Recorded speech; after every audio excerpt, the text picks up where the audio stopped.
right, where this is happening, is your CEO starts to become a wordsmith and a copywriter. Oh, I've got a great tagline idea. That is the end. That is the end.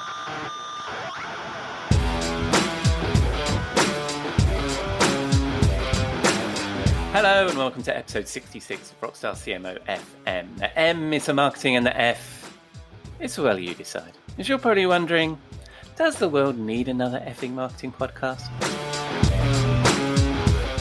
I'm your host, Ian Truscott, and this podcast serves as my excuse to chat with marketing friends old and new that I've met through my marketing career in leadership roles and as a trusted client advisor.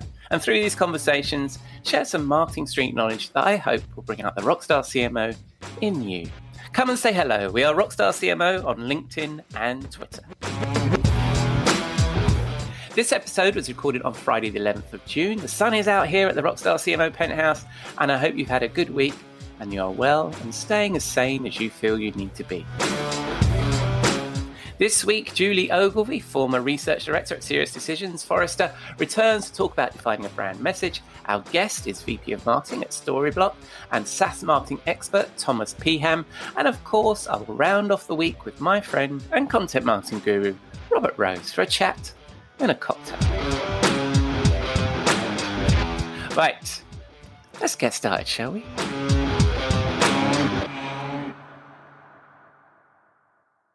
On to our first segment, the final trip for now through Julie Ogilvie's marketing greatest hits or pet peeves from her fantastic marketing career, who, by the way, this week tweeted a suggestion for the F in marketing, flim flam. Let's hear if she thinks this week's topic is effing flim flam.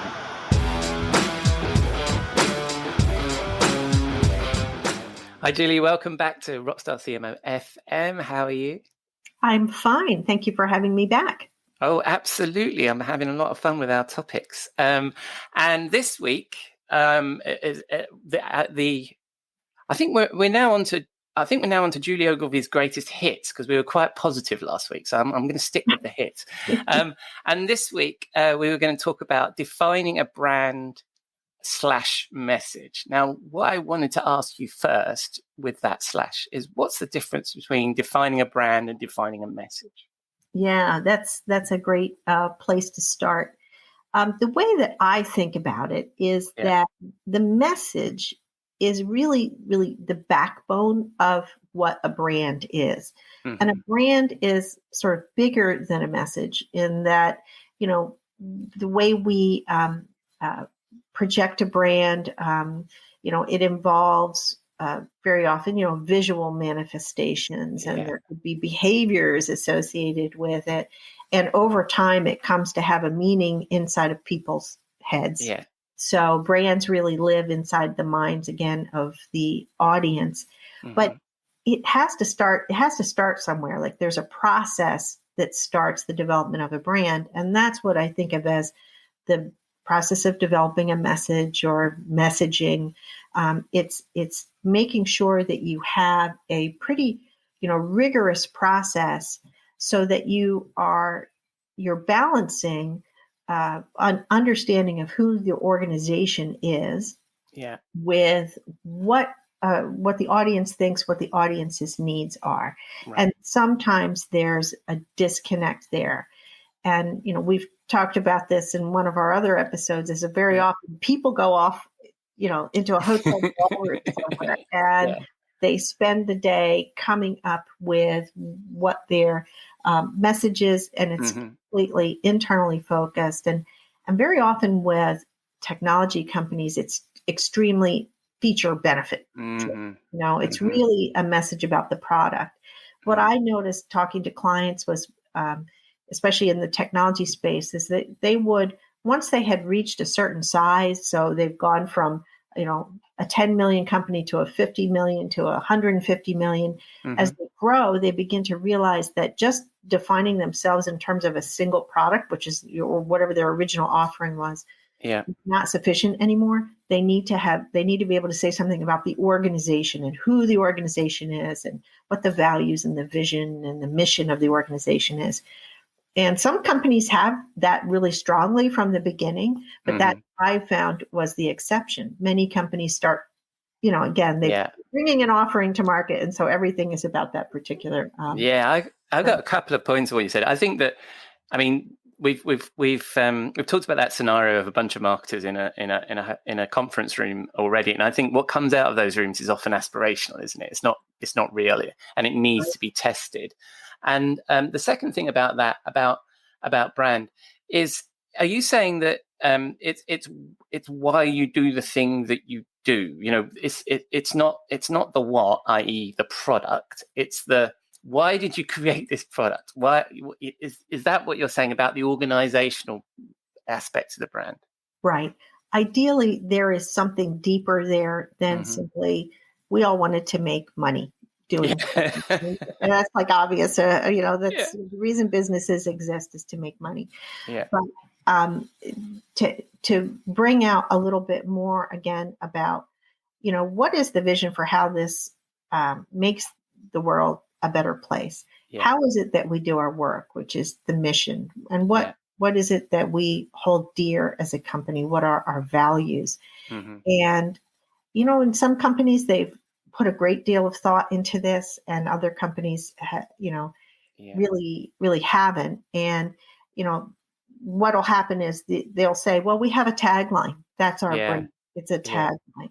And one of the worst things I've seen happening, and then you've probably been in, we've been in these rooms, right, where this is happening, is your CEO starts to become a wordsmith and a copywriter. Oh, I've got a great tagline idea.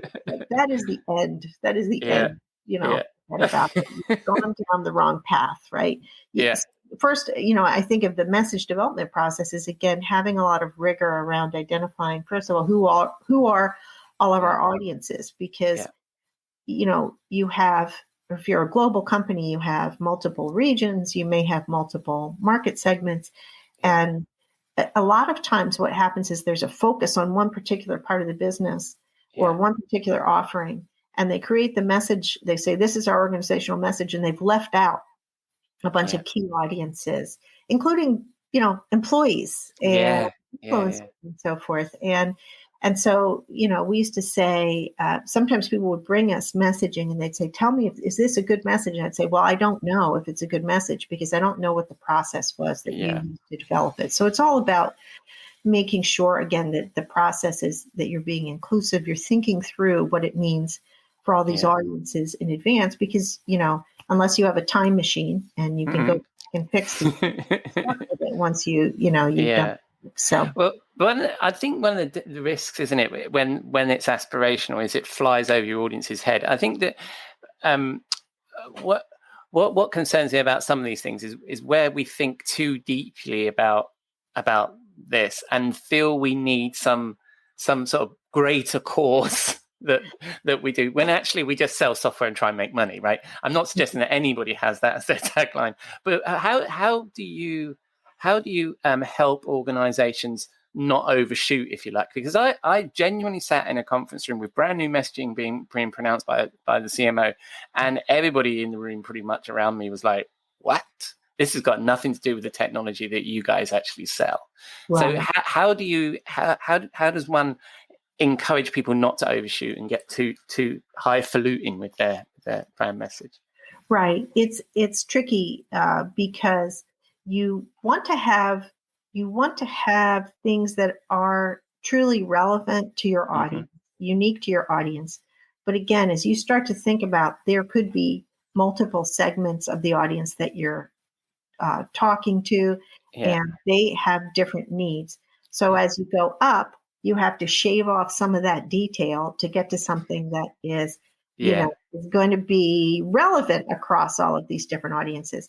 Yeah. So in some cases, it comes down to maybe you have defined yourself too broadly. So you end up with sort of these glittering generalities, and we're going to make the world better, and all of this. And that's all fine, but it doesn't. It does have to at some point come down to what is it that you do in the world, and it's really tricky. The larger the company is, and the more diverse. I mean, some of the clients I've talked to had, for instance, they could have products that were sort of pharmaceuticals, and they could also be making, animal feed, right? Right. It was even bigger than humans, right? How do we encompass all of those things? Yeah. I think that the best that you can do is that understand too that there's layers to the message, Yeah. and you can have a very high level overall organizational message, but within that, under that, you can have pillars that are much more specific and relate to specific audiences and specific needs. And that comes down to another big piece of it for me, which is, you spend the time in the room and you come up with these ideas. You do have to validate it with audiences. And Yeah. then you have to help your employees, obviously your marketing team and the people who have to implement it, but your employees at large, you have to help them understand what this means and how are they going to bring this to market? What does this mean for them in their jobs? Yeah. And that is the thing that is interesting. We're talking more and more about customer experience these days. Well, how do you bring the brand to life in the form of a customer experience? Yeah. That's often great. And you mentioning employees there, I think that's perfect, because if your brand isn't, they are the embodiment of the brand, right? And they are the ones that are going to go out and convince, because, there's a lot of people that say this, that the brand isn't a thing you define. It's the way people think about you. So you're influencing their view of yourself. And I recently went through a branding exercise, and somebody in the panel, when we were reviewing it, said, wow, there's an organization. I don't think we're there yet, but there's the organization I want to work for. So I think that's what you got to try and create with your internal brand, isn't it? Absolutely. And, there's, the employees are like transporting the customers to the destination of here's your final, you have this beautiful vision down the road of who you want to be. We're always a work in progress getting to this, this bright and shining place on the hill. But, the employees are really responsible for getting them there. And, we need to train them in the context of who they are in their jobs. And again, brand teams now tend to be, they're sort of small, high level teams there, but we need to think of this, I think, in a much more, tactical way of how do we train employees to really understand what it means for, if you're working in a call center, if you're out in the field, if you're a delivery truck driver, what does it mean? And again, that takes some amount of resource that typically doesn't exist in a small brand team to do that. Yeah. And when you were talking to clients, and they were hopefully you caught them before they'd come to you and say, what do you think of this message? They actually came to you at the beginning of the process, said, we're thinking of redefining our message. Where do you suggest that clients start if they're looking to do something like this? Yeah, we had actually I think it was 8 steps that clients would go through. And sometimes there would be a deep sigh, like, oh, well, we were hoping it would be a lot easier than that. But, you start with basically mapping out who the audience is. So again, that understanding of who is it we need to appeal to across all of our segments. That would be something I would just, as you think about doing this process, you're in that, room where you work on this. These are Post-it notes or something on the board. Just keep reminding yourself to go back and look at those and say, how is this great idea that we have? How is it going to resonate with, software architects versus CEOs, versus people in other parts of the world? So map the audience. The next thing I would say is an organizational brand needs to resonate at a deeper level than simple product messaging. So if you want to get beyond having that techie feature benefit messaging, you need to think about what are the fears and motivations? Who are these people? What makes them tick? And so that's something that sometimes companies really haven't, marketers really haven't thought about. But I would say that that's sort of a second step in the process, is to say, sort of capture some words about that audience, what are their aspirations, et cetera. And sort of capture that and keep that in mind as you're going through the process. You also need to understand what are the actual words that people use in their day-to-day life as it relates to the product. Because we've talked about this before, Ian, but very often companies in their branded language will diverge entirely from the way that people in the real world talk about themselves and their problems. And that goes back to our conversation about categories, because if you start describing your product in a different way to the way your customers describe your product, you've created a disconnect immediately. And also you create a disconnect when they're looking for help and they're searching for you and they can't find you because you've decided you're now the purple prince of something and you're not the Elvis Presley they were looking for, or whatever the right rock star analogy might be. Right. So so in terms of defining, so it sounds to me like when you're talking about it needs to resonate, you're talking about it needs to be useful to them, but it needs to connect with their emotion around why they're looking for that help. Is that what you're saying? That's true.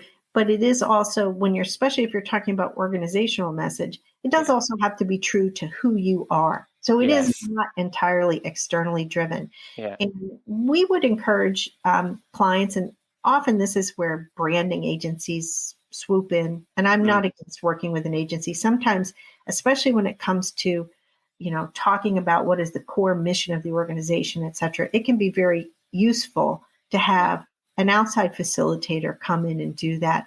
And, there's usually a part of the process where you're bringing your executives together and you're asking them to think more deeply about what the company's vision and mission and values are. And it can be very helpful to have some kind of a facilitator.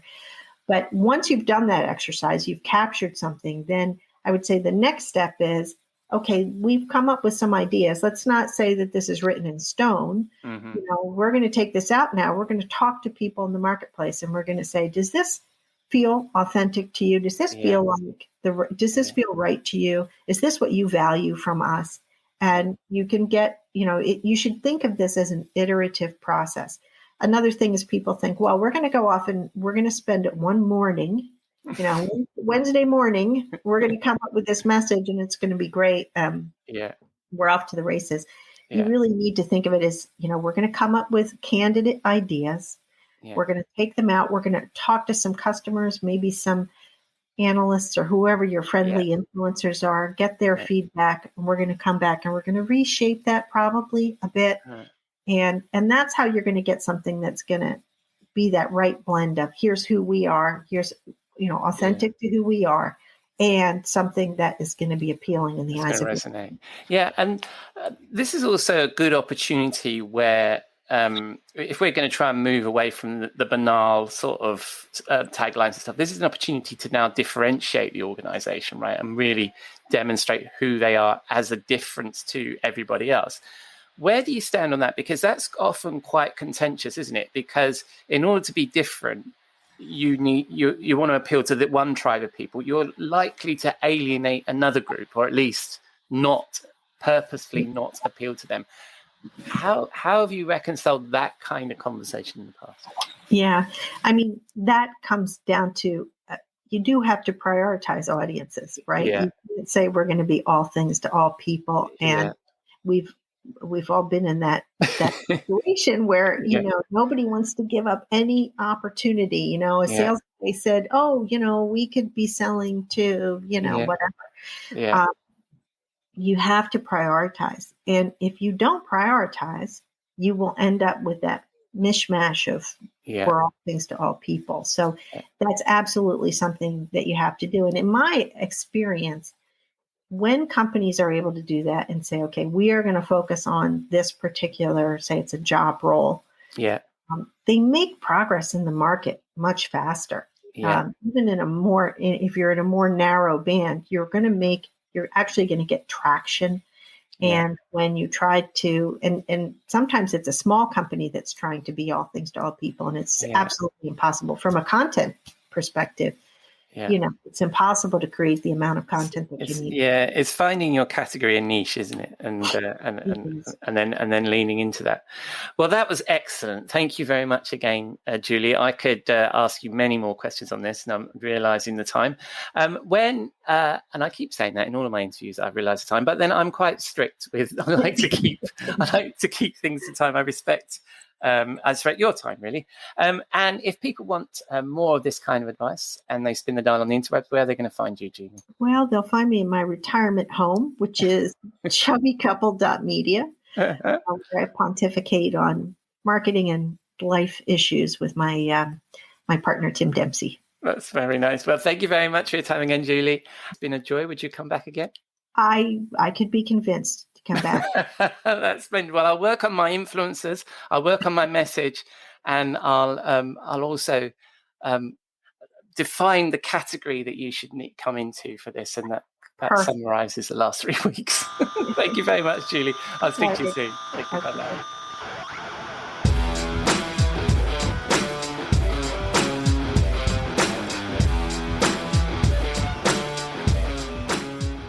Thank you, Julie. Very lucky to have captured her insight over the last few weeks. If you missed them, I would encourage you to skip back a couple of episodes. I've had some wonderful feedback on what she shared. As you heard, you can find Julie on LinkedIn at chubbycouple.media, and she's Ogilvie on Twitter. I will, of course, include all her links in the show notes. Next week, we'll be swapping one Forrester alumni for another, as Jeff Clark will be back. On to our guest this week. Thomas Peham is VP of Marketing at Storyblock, a headless CMS vendor that is built for both the techie and the marketer. And as you'll hear, Thomas is a SaaS marketing expert. He's run his own CMO as a service consultancy. He was head of growth at UserSnap, where he recruited a marketing team and helped grow revenue by 10 times. And before that was at Dynatrace, a growth-driven B2B SaaS company that is the leader in software intelligence and application performance monitoring that successfully IPO'd in 2019. It was a pleasure to catch up with Thomas. I hope you enjoyed this conversation.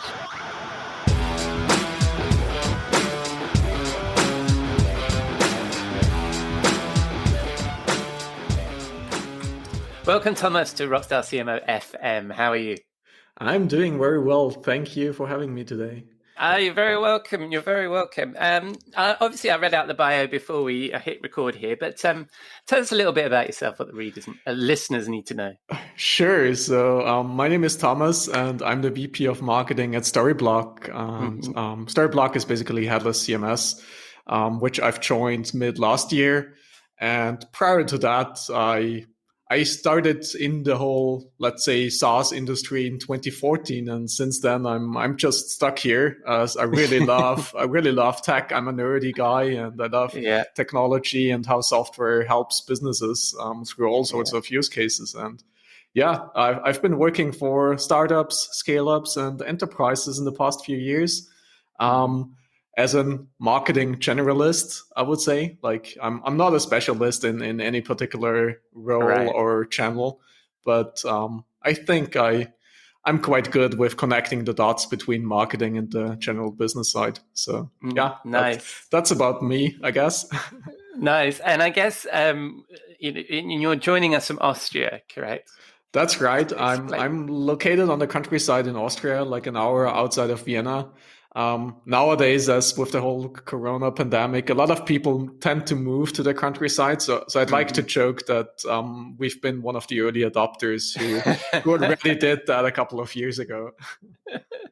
It's beautiful down there. I was fortunate that I worked for a German software company in Munich, and I got to go and then travel around and spend a little bit of time in Austria and stuff. So it's a beautiful part of the world. I strongly recommend coming to see you. Yes, very nice. It is. It is. So I mean, you mentioned a couple of things there with Storyblock. So, and we actually met when I interviewed Kathy McKnight, and we actually talked about your funding, and we talked about headless, and we had a bit of discussion about that in February, and I'll include a link to that in the show notes. So two things there. One is what is it that Storyblock actually do for people that don't understand what a headless CMS is? Sure. So Storyblock is a headless content management system, as you just said. We've been founded in 2017. So I guess technically speaking, you could still call us a startup.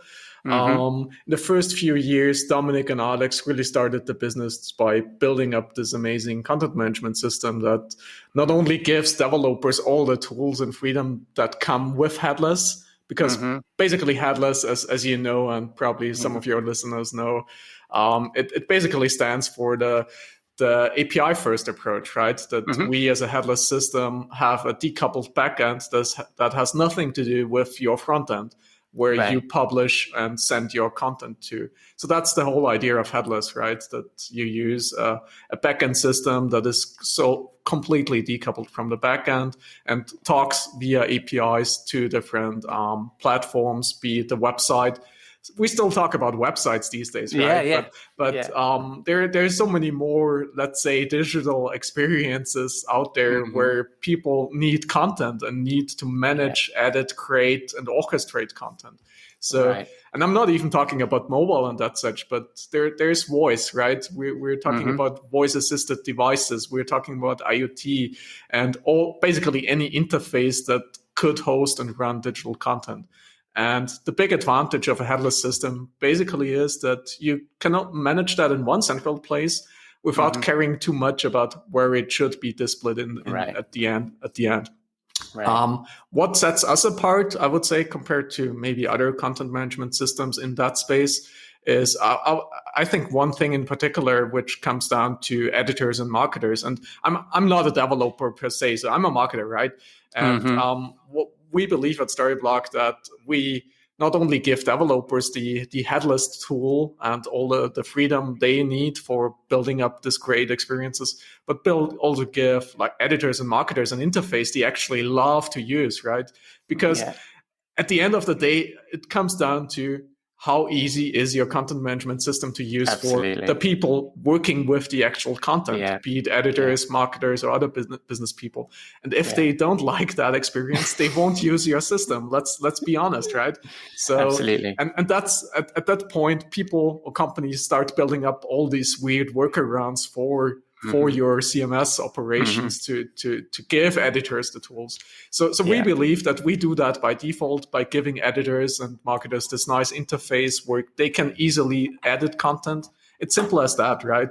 To edit content on your website, send content to your mobile app, send content to your Alexa skills. And we believe that we have one of the best interfaces on doing that. Right. Well, I mean, this interview is a bit of an indulgence for me because I've been in the CMS industry since Vignette, which is like 20 years. So, probably people are tuning out now to two CMS geeks talking about this stuff. So let's get a bit back to your marketing career. Your journey into marketing. So, are you a trained marketer? Is that how you started? It is basically. So I started first business at university and then got into the whole marketing space, namely speaking through agency experience. So my first job basically was working for a digital agency in the early 2010. And basically it meant working on all sorts of digital campaigns, from running newsletter campaigns, lead nurturing campaigns. Social media became a thing back then, right? Doing that for B2B as well as B2C clients. So that's sort of the starting point of my true passion for, let's say, digital marketing. Because through that agency, it exposed me to all different channels and areas within marketing. So that's sort of where my marketing story starts. And as mentioned in the introduction, in 2014, I joined a startup back then as the first hire in marketing with the main goal of, hey, Thomas, we've built this great SaaS product. We believe it's great. We've seen some first traction. We believe we have product market fit. We got some good international clients. Now, can you scale that, right? We believe that content marketing is the thing to go because that allows us to scale the whole business, right? So that was my starting journey in B2B SaaS, and luckily it turned out quite well with this first startup. But after that, I switched to Dynatrace, which is originally founded in Austria, but nowadays listed in the New York Stock Exchange. And I was running the digital marketing team there, and basically learned that also in big companies, marketing sort of works in the same way as it does in smaller ones. And it sort of made me think on going back to one step and starting my own business. And that's when it was around 2018 when I started my own CMO as a service business. And basically it meant consulting other SaaS businesses on anything from marketing strategy, to how to run your marketing team, how to set up your marketing team, as well as marketing operations. And yeah, I used to position myself in terms of, if you have already a marketing team, great. I can be your sparring partner. I can be the person that's challenging your CMO, that's challenging your head of marketing in terms of, are you really doing the right things? Are you really focused on the right topics? Or if you don't have that, I can be your interim CMO for now. Yeah, nice. And how did that go? I mean, a lot of marketers right now are looking at becoming independent or creating their own companies. How did you find that transition when you went from working in a large organization to striking out on your own? Yeah, that's a good one. I would say, first of all and foremost, I found it amazing in terms of the freedom it gave me, because like 2018 was prior to COVID and the pandemic, but it allowed me basically to work completely remotely with companies in all different locations, regions of the world. And I really strived for that. So comparing that to my previous work experience, working for an enterprise, we obviously had offices. I had to commute to the office. And sometimes I was wondering, I was basically commuting to the office while then spending most of the times in meeting with colleagues and clients all over the world, right? So one of the incentives, I would say, why I started the whole business was to get that freedom, to get that independency when it comes to locations. So I guess that had the biggest impact, first and foremost, on the personal side. Yeah, and what advice would you give to people? I mean, what was the challenges that you had, and how would you recommend people approach this if they're looking to do that? If people are looking to build up their own marketing freelance business, I think it requires some time before you start, like building your freelance business. And by that, I basically mean I didn't start in 2018, right? Like when I joined the B2B SaaS company back in 2014, I was building up my network. I don't like the word networking and such, but I built up this network of fellow SaaS people in the industry, right? And I got asked multiple times in terms of, can you help us with certain things, Thomas? Can you join in for some workshops and such? So between 2014 and 2018, I was basically doing 4 years of getting to know people, building up the network, building up the expertise, setting everything up. That basically allowed me in 2018 to not start from the scratch, but to already have that, to already have a list of clients. Because like, I'm quite risk averse, to be honest. I wouldn't recommend anyone to start from the scratch without any plan B or without any fallback. So I would first and foremost recommend to plan and think about what's your target, right? What's your targeted industry? There are a lot of freelancers out there. There are a lot of marketing agencies out there. What's the one thing you're good at? Is it an industry you're focused on? Is it a topic you're focused on? Is it a certain type of channel you're focused on? What is it that sets you apart compared to others? And how can you already build that up pre-launching your business? Right. I think that's great advice. That sounds fantastic. So your specialism, so you mentioned that there, you need to find your niche. You need to be define yourself as a marketer, and yours is B2B SaaS.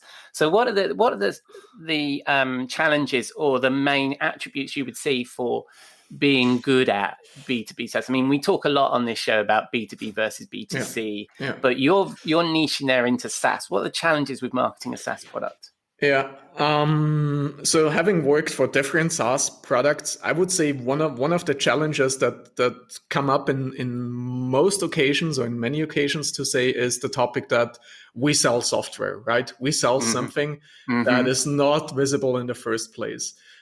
As said, I don't know how that works with e-commerce and other industries, but I think a lot of let's say challenge that I see is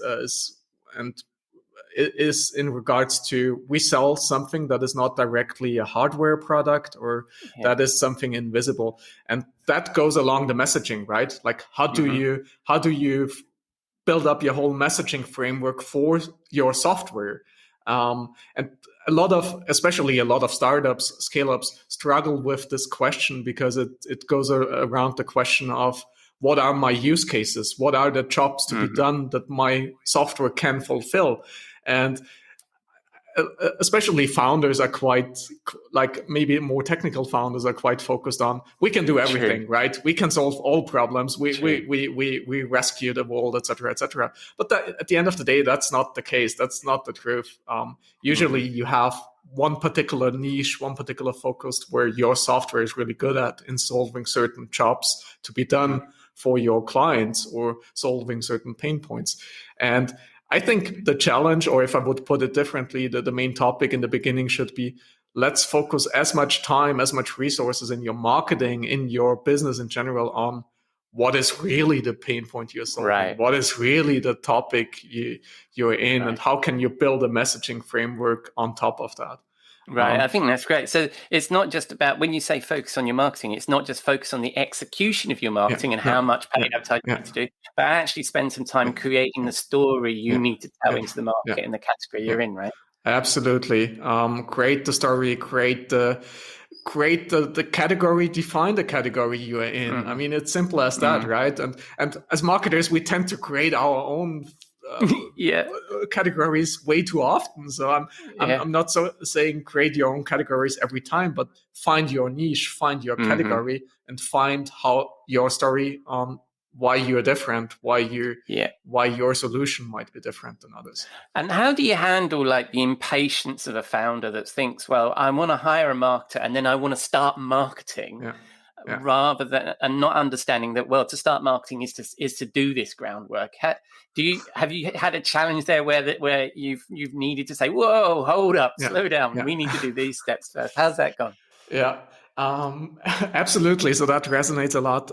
I would say it also depends on the stage the company is in. So it's obviously a different journey if you're still looking for product market fit, if you already have a scaling business, or if you might be already an enterprise. But I think it goes back to one of the conversations that you had in your previous podcast episodes around why is it the case that the CMO has the shortest tenure in the C-suite, right? I think a lot goes into this alignment of how can you align your marketing, especially when you're just starting it, when you're just building it up, with the wider business. Because at the end of the day, it's if someone would approach me, hey, Thomas, you're now our CMO as a service, let's run with that. One of the first things I would make sure is that marketing is not a silo, right? If it's a silo, there's something wrong in your business, most likely.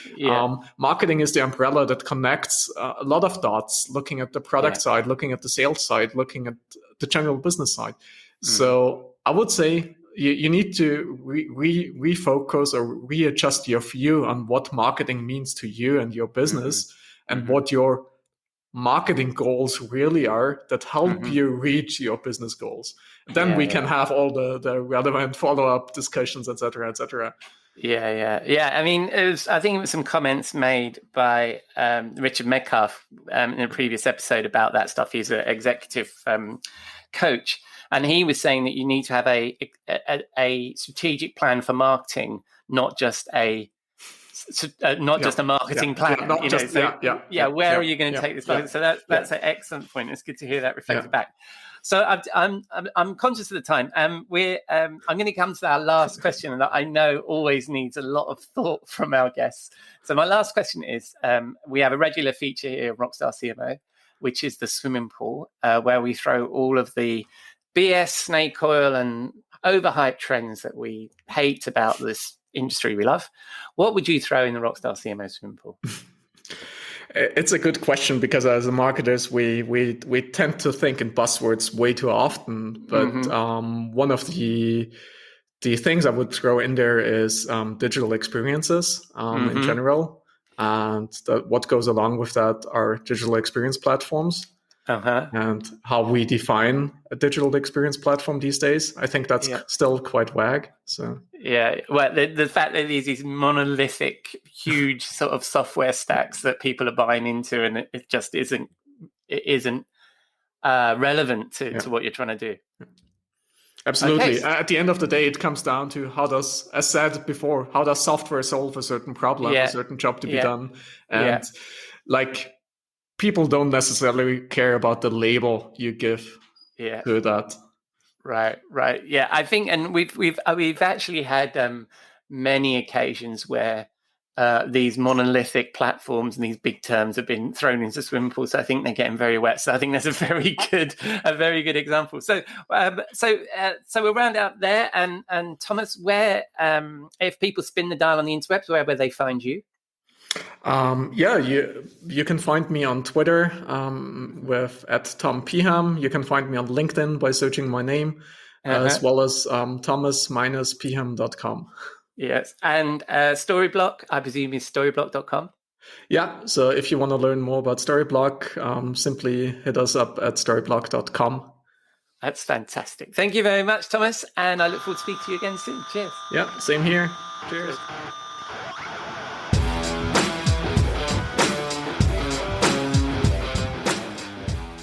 Thank you, Thomas. If you know me, I'm a bit of a CMS industry geek, so that was fun for me. And yes, another vote for chucking in monolithic tech stacks into the swim pool.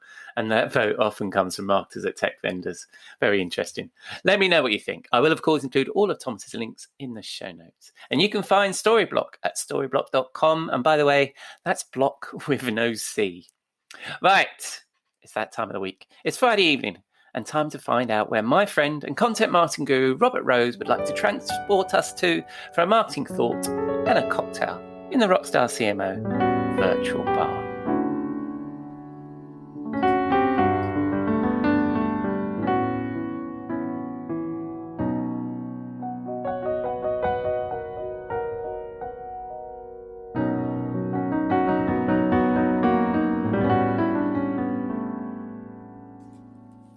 Good evening, Robert. What are you drinking? Oh, hello, my friend. It is good to see you in the bar.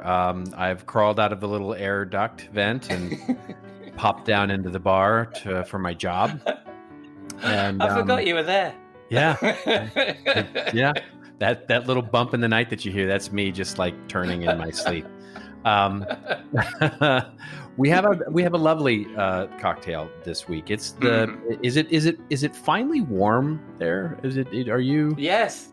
Okay. Yes. So summer has finally broke. Yes. But today I was talking to my American colleagues about how what we can also have in the UK is a grey warm day. So you get these very muggy grey days. So earlier on, it was one of the most English of summer days. Yes. Yes. Yes. But we've had some good weather. So and I've got some time off, so I'm going to try and enjoy it too. So yes, we have some nice weather. So. Oh, brilliant! Well, it is hot here, and so I thought we'd have a summer cocktail for the heat, yes. And so you'll be familiar with this, the Collins, as a drink, being as you're familiar with the tonic and all of that. But this is a tequila Collins, and it's a hat tip a bit to the unofficial beginning of summer, which happened here in the U.S. With our Memorial Day, and it's got a bit of it's a very simple cocktail. It is simply lemon, a little squeeze of lime, and then I prefer sparkling water to tonic. I just find it more refreshing, and I don't really like the taste of tonic all that much. And then of course a healthy dose of reposado. But we'll see what you have in your cabinet here that might be able to do that. Let's see how I can replicate that. And you know what I can recommend if you've got an aversion to tonic. What you should put in that. Now hold that thought, sir, because I may have something for you. Did you put ice in that? Yes, indeed. Oh yes, it's a summer drink for sure. Now, that would seem that I put one big lump in, and I know we've talked about one big lump of ice, but actually I cheated. I think this one is more of a for cubes. Well, that was 2 cubes stuck together, I've got to confess. Sorry, tequila, you say? Well, I have, again, the most lightest and English of tequilas. I have Bombay Sapphire Distilled London Dry Gin. That is not tequila, but yes, it is. It will do in a pinch.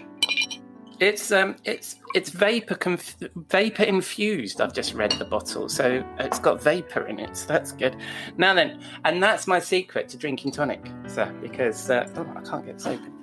Because I will, of course. What did you put in yours? This would be a little lemon, a little lime, And then I do sub sparkling water for tonic. And I know it's not the same. I know it's definitely not the same. But how peculiar that for a change, you've subbed and I'm not subbing. I'm putting the right thing in. So I put in indeed, cucumber. You are truly making it, Collins. Yes. Let me give that a try. See how that goes. Oh, that's delicious, Robert. That's very nice this week. You've outdone yourself. I love that. I could drink one of these every week. What did you call it? You probably will drink one of those every week. I probably will drink one of these every week. And what did you call yours? This was just a plain old Tequila Collins. Nice. Tequila Collins. I am going to have to try swapping gin out for tequila at some point. But then, where would the joke be in that? Exactly. And if we're nothing, we are going to run this joke into the ground. There is no doubt about it. Well, I understand that when you're doing this social media malarkey, you need to be consistent. And every week, I will be consistently telling the same joke. You can always count on the same joke each week. That's consistency. Exactly. I believe I heard it in Content Inc. podcast by Joe Polizzi. Oh, who's that guy? That was that guy. All right, mate. So we're sipping these lovely drinks, and it's a beautiful day. I'm assuming where are we going? I think. Well, I think let's go to your house. I mean, let's enjoy that gray English day. Let's sit out. I've not been to your house, so I think I need to show up there, and we need to sit out in your. I don't know if you have a garden in the back or anything like that. Yes, and a deck. Yeah, nice. We'll sit out on your deck and enjoy the gray humidity. That would be amazing. I think that my family and my wife and family would be shocked to see the real Robert Rose actually in my house and hear your voice. Probably none too pleased, I'm sure. Yes. But if they were to hear your voice in real life and not just booming through the kitchen speakers while I'm cooking and you're doing your podcast, I think nice. I wonder what reaction I would get. Yeah, you might have to do 10 minutes or so on content marketing while I'm cooking. Yeah, there you go. There you go. I'm talking about that. So we're sitting on the deck and I'm showing you my vast collection of Robert Rose content marketing books. What would we be chatting about? Well, something that was it actually struck me about a couple of weeks ago. Did you see or have you watched the Friends reunion? Yes. We saved it up and yeah, we did watch it. Yes, and so there was a really interesting thing that was one of the show's creators said during the show about budgeting, and it struck me. So I ended up going and researching it, and it's actually a thing. Have you ever heard of this thing called the bottle episode? No. All right. So here's the way this works. This is not a Friends thing per se, but it came up during the reunion show, and I just thought it was fascinating. Which is, so when you look at Friends, it's one of the most successful television shows of all time, right? So it ran for a decade, 10 years. Never in that decade did it leave the top 10 most watched TV shows, at least here in the US for sure. And it was also, by the time it ended, one of the most expensive television series of all time because of the way that the six main actors very famously negotiated together. Each one of them, by the end of the last two seasons anyway, were earning more than $1 million an episode. So here you have this incredibly important anchor content for product of what the network is trying to do. And so you think, right, in that scheme, you never even think about budget in that idea. And so, because the revenue was just incredible, it was making, even despite all of that expense, it was making hands over fists money. So you go, okay, well, what does this have to do with marketing at all? And what was during the show I found very interesting was Marta Kaufman, who's one of the creators there. She talked about the idea of bottle episodes. And come to come to hear that that's a trope. That's a relatively well-known term in the TV business, which basically means a bottle episode is one where you purposely shoot it on one location, don't have any guest stars, nothing that would basically get it above the most basic of production costs. And the idea is that in each season, you strategically plan to have a few of these so that you can save up money for the more extravagant episodes. Right. And so what fascinates me about Friends is that here's this show with an abundant resources, abundant budget, and the creators were still planning on having some shows that had extravagant budgets and some that were just really bare bones minimum. Yeah. And the reason this resonated with me so much is because when I have conversations with marketing people, I'm amazed by how many still manage their budgets by simply taking, their semi-annual or annual budget, dividing it by the number of months, and then looking at the number of content pieces to produce in that month, and basically saying that's our budget for each content piece. So for example, I had a client say to me, we're going to have to create 6 white papers in a quarter.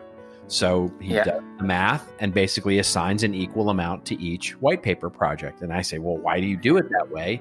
And he says, well, because we don't know what we're writing. We don't know what we're going to do or where we're going to source them. So I'm going to try and get each one as cheap as I possibly can, which saves a little more money for the next and the next and the next. And then at the end of the quarter, I can decide whether I want to do something really expensive or spend the leftover money on something else. And it's just an awful way to do budgeting. It's just because what it does is that it basically pushes everything out that you might want to do strategically until the very end. And so this is really hard to create extraordinary content if you do it this way. And once I sort of heard about this bottle episode concept, it just makes perfect sense to me. Like, the key in all of that is when they wrote, they at least knew what they were going to do for the entire series, in a season, right? In other words, she's saying, here's what this season is going, they may not have these scripts written yet, but they plan it, right? They plan out all they want to do over the course of a season and say episodes 5 and 6 and 8 will be our bottle episodes that we spend a little bit of money on, so that episodes 9, 6, and 2 can be really this extravagant thing that we want to create, and it's all awesome. Now, the interesting thing, the sort of the punchline to the whole thing is when she talked about it, she talked about this idea of the bottle episodes. What Marta Kauffman was talking about was how the bottle episodes were some of the best episodes ever. They weren't just throwaways. They weren't just sort of cast-offs, so that, we're going to spend, those are the cheap ones. No, some of them ended up, because of the way that they were forced to work within a budget, were some of the best episodes of the series ever. They had to get more creative about it. Yeah. And so it's this lesson for us that if we start, as we plan our editorial or our thought leadership strategy, let's plan our bottle episode. Let's figure out which ones we need to spend less on, so that it forces us to get more creative about the way that we'll approach that particular topic, and save and plan for the ones that we really want to blow it out of the, have our blockbuster, if you will. So that's what I'm thinking about.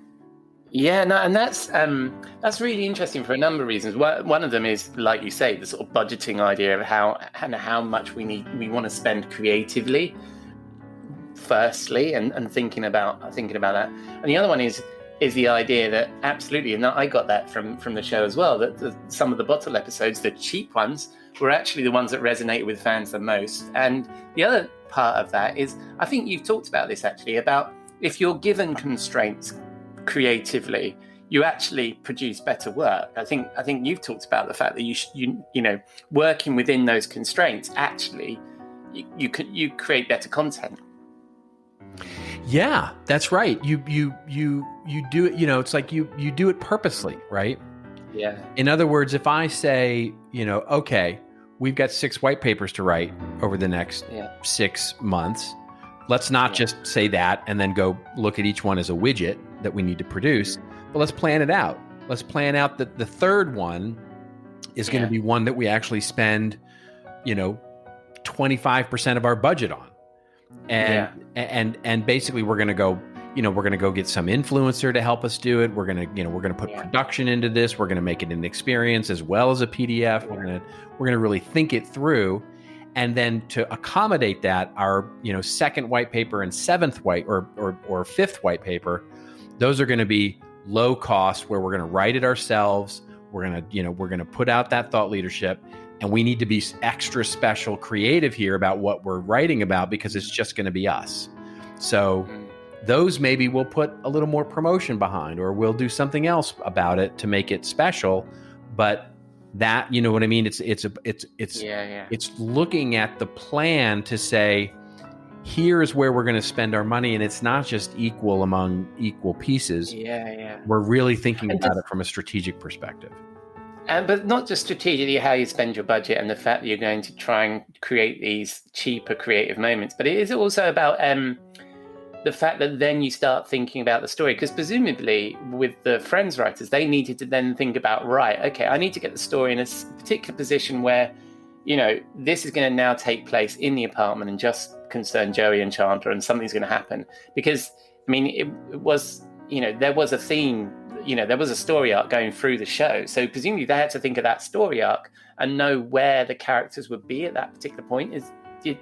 Is that a lesson to learn there as well? Oh, for sure, right? Because that becomes sort of the lines in your, or the walls of your sandbox, if you will, right? You still have to tell the broader story. So in our running example here with our white papers, it might be that, what we'll do is the third white paper is going to be our big extravagant budget one, and the fourth white paper will be sort of an offshoot of that, like, a side idea, and refer back to that one, right? So it's connected in a way that allows us to get it done because of the cadence and the way that a sales enablement wants to work, and et cetera. But we're going to leverage our budget to be able to tell this big special one. And the fourth one, the one that comes after that, is literally going to be, what in TV they might call the callback episode, right? Where everybody's on everybody's in one room, sort of remembering all of the best times, and then you use clips from the previous episode, right, to tell the fun story. Yeah, well, I'll say that talks about one of your TV analogies that you've used before as well, which is the fact that we need to produce a lot of content and then curate what it is that we publish. So it might be that if you do that big paper, there's actually stuff that's lying on the cutting room floor from that you didn't include, that you Great could point. then Great put point. that into the Yeah. Very good. Well, I'm gonna end the conversation with you saying to me, "Great point." So I think I can't top that. Apart from have a few more of these gins. Take a big sip of that tequila Collins there. Great point. Yeah, and you're probably just being polite because you're around my house. But that's that. I'll take that. So I did refer to some of the other work that you've talked about, and I know you've talked about some of these topics before. And where would people find those thoughts, Mr. Rose? Well, this sort of my episodes can all be found on my little TV network, which is called contentadvisory.net, where you can catch the latest and greatest. Splendid. And when people spin the dial on the interwebs, where are they going to find you? You'll find me on social media on Twitter, Robert_Rose, which is always a good place. Twitter coming back, Twitter kind of being the OG of social networks and making a little bit of a comeback, I think. And then, of course, on LinkedIn I'm pretty easy to find there. Yes. Excellent. Well, thank you very much, Robert. And will I see you in the bar next week? You will indeed. Splendid. I'll see you then. Thank you, Robert. He always brings a bit of Hollywood to our show, and a splendid lesson there from the TV industry. So that's a wrap on episode 66 of the Rockstar CMO FA Marketing Podcast. Thanks again to Julie, Thomas and Robert. I really appreciate their time, so please join me in thanking them by checking out the show notes, clicking their links and following them. You can find the show notes at rockstarcmo.fm, where you can also find all our previous episodes. But most of all, thank you for dropping a dime into your podcasting jukebox, selecting our track and jiving along with us. Does the world need another Epic Marketing Podcast? Let me know what you think. Please leave a rating, review, or subscribe, or just keep listening. I'm glad you're here. Next week, Jeff Clark is back. Looking forward to catching up with him. I'm chatting to one of our listeners, Julia Bennett, the brand new CMO of global law firm Brown Rudnick. And it sounds like I'll find Robert Rose in our virtual Rockstar CMO bar. Until then, I've been your host, Ian Truscott, and I hope you'll join us again here next week at Rockstar CMO FM.